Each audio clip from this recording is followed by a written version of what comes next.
Je suis conscient que de nombreuses personnes connaissent le concept d'empathie et savent ce que c'est que d'être empathique.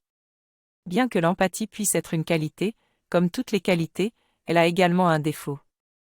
Le monde semble être basé sur des personnes hypersensibles et leur capacité unique à se donner au monde. Mais pour les personnes qui sont empathiques, il peut être difficile de se sentir toujours à la hauteur en raison de l'imperfection qui les entoure. Comment une personne empathique peut-elle faire pour se sentir bien?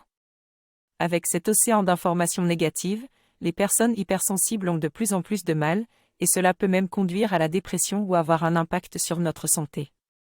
Une psychologue nommée Hélène Aron a découvert que les personnes ayant une sensibilité émotionnelle accrue représentaient 15 à 20% de la population et suggérait que leur cerveau traitait les impulsions sensorielles différemment. Les personnes empathiques sont beaucoup plus sensibles aux émotions et aux actions des autres.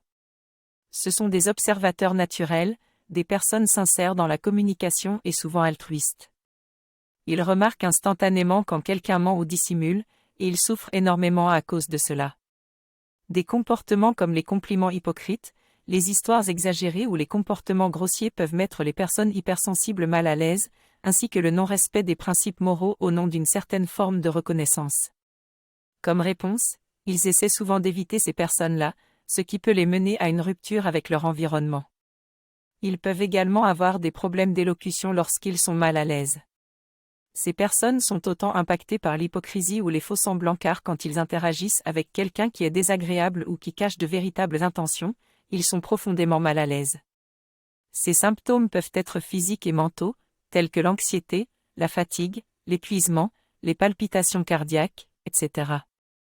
Cependant, les empathiques ne détestent pas les gens hypocrites en tant que tels, car ils savent qu'il ne s'agit que d'un écran derrière lequel les gens essaient de se protéger. Si je suis hyper empathique, il est important d'apprendre à me protéger. L'auteure Judith Orloff propose plusieurs stratégies intéressantes pour y parvenir: distinguer mes émotions des autres, identifier mes besoins, savoir dire non, garder mes distances, examiner mes points douloureux, me concentrer sur ma respiration, pratiquer la méditation et la cohérence cardiaque, visualiser une protection invisible. Si je ne fais pas attention, mes émotions peuvent se transformer en humeur négative et affecter ma personnalité à long terme. Si je suis hypersensible, je peux partager mon expérience dans les commentaires.